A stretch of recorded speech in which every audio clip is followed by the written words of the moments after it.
As far as all new models go, they don't get a whole lot newer or more radical than this. Porsche's top-selling car, the Macan, is ditching petrol and in the process bringing in a whole new level of performance to the mid-sized SUV category. Yep, the second generation of Porsche's top-selling nameplate is going electric only as the brand scorches towards a future where 80% of its cars are powered solely by electricity. It's a massive change, a true game changer and something of a test not only for Porsche but also the broader luxury market. So, is the new Macan the go-fast SUV for you? And perhaps more importantly, will the petrol-head faithful embrace a Porsche SUV powered only by electric motors? Let's find out.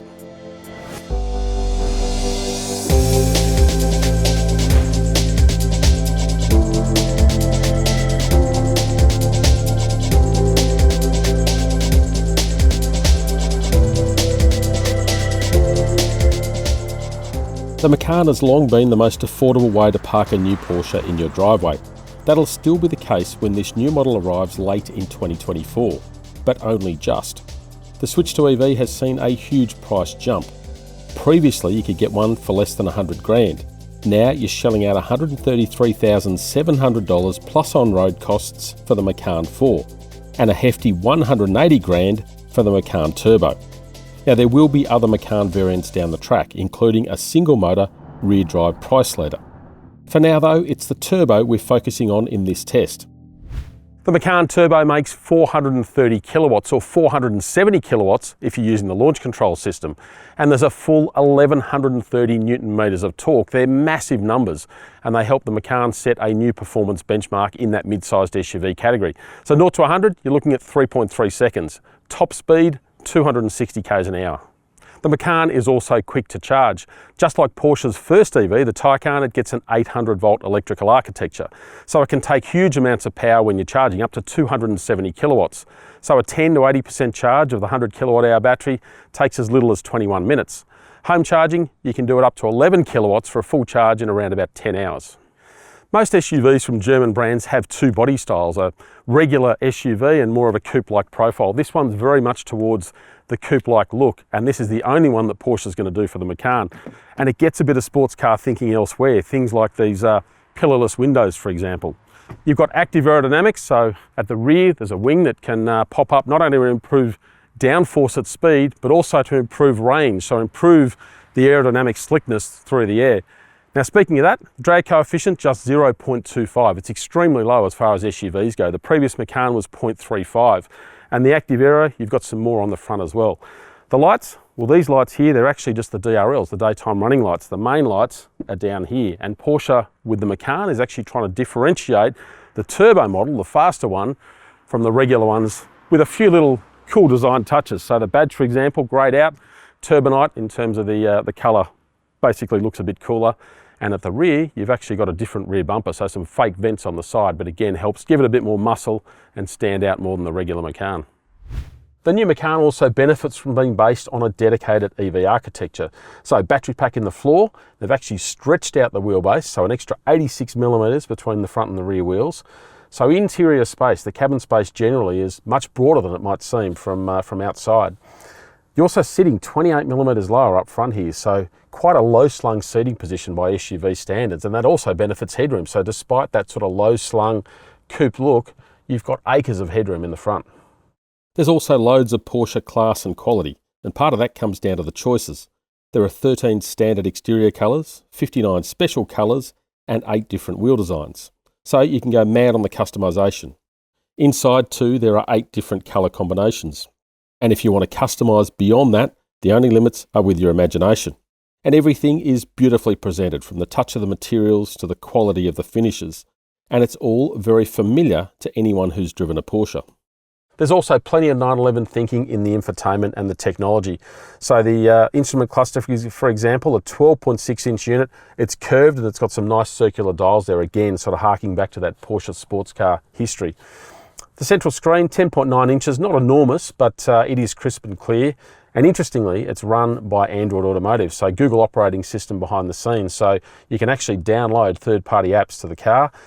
Pretty easy in the way it operates, familiar to anyone who's got a smartphone, obviously with apps and so on, and some interesting ones in there. You can stream YouTube, for example, And if you get the optional passenger display, again 10.9 inches, you can also even watch that as you're driving. It's got an angled display so that the driver can't see it, the passenger can. In terms of the functionality, obviously a lot of it's done through that screen, touching through the screen, but you've got main controls, main toggle switches, for example, for the ventilation, a proper dial here for the volume, and a really familiar sort of layout. So again, it's all about that familiarity, I guess, trying to keep the Porsche flavour in there, but also have some modern thinking with it. In the rear, the sense of space continues. So you've got a nearly flat floor, quite low seat bases. So we're actually, again, sitting quite low down here, which keeps your knees up maybe a fraction higher than you'd like. But headroom, absolutely acres of it. And again, adults in the back aren't going to have the slightest issue. Quad zone ventilation system in this one, so separate controllers here and a couple of USB-C ports down the bottom. There's a powered tailgate, and once you open it up, you're looking at 480 litres of space. Or if you get one of the models without the subwoofer under the floor, you've got some additional storage in there. 40-20-40 split fold, so you can maximise that luggage capacity. And also, up front, there's a neat trick for getting into the bonnet. Wave your magic hand and voila, another 84 litres of boot space.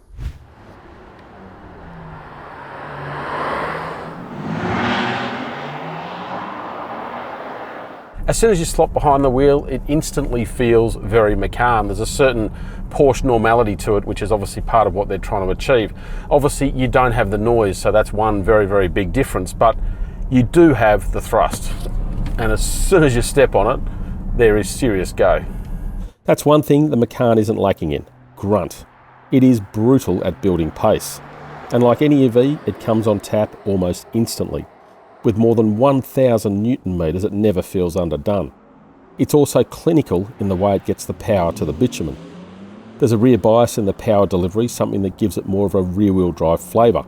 And there's piles of grip and some tricky electronics helping feed the power to the wheels that need it most.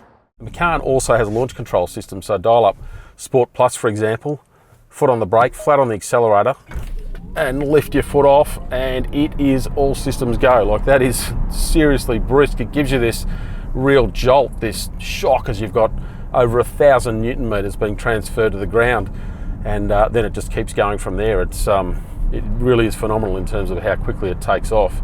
There wouldn't be a whole lot of SUVs that'll keep up with this thing off the line. Now, sure, you can miss the sound of a Porsche engine and a Porsche exhaust system. It would be nice to have, I guess, some more character there, something kicking around, but once you start getting into the talents of this car and in terms of what it can achieve with sheer pace, that sort of gets left behind a little bit. And it's got its own personality. At lower speeds, it does actually have a pedestrian warning system, but it's linked to the speed of the car. So as you're accelerating, for example, the intensity of it changes. So instead of having just a standard drone at low speeds, it alters it a little bit. And you do hear the electric motor kicking around a bit. You hear a bit of that whirring, and it's fun. It's different. Straight away, that weight does create some challenges, but they've actually done a phenomenal job of masking it. So yeah, sure, you feel it, but the enormous cornering grip you got, from example, this one's on 22-inch wheels, you sort of feel you can throw it around and throw in things like the lower centre of gravity, so it does feel low slung, as in not only where you're sitting, but the car generally, and it feels immensely planted on the road. And hugely capable too. When you pitch it at a corner, it scrabbles around, it holds on, it gives you that sense of security that you can play with it, you can have a bit of fun, and certainly dial up the pace. And pace is something this thing is not short on. When you're firing out of a corner, the turbo comes with an electronically locking rear differential, so it helps you get that power to the ground. The other thing it's got is rear axle steering. So through the tighter corners, for example, you can feel it tucking the tail around and really trying to, I guess, improve that agility through the bends. But at higher speeds, when you start tipping into a faster corner, it's got really nice stability. So the rear wheels turn the same direction as the front, but obviously not as much. So you get that sort of nice stability and feeling that you can push on. When you hit it out of a corner, you can sort of feel sometimes the rear end almost scrabbling. There's certainly more grunt going to the rear than there is the front.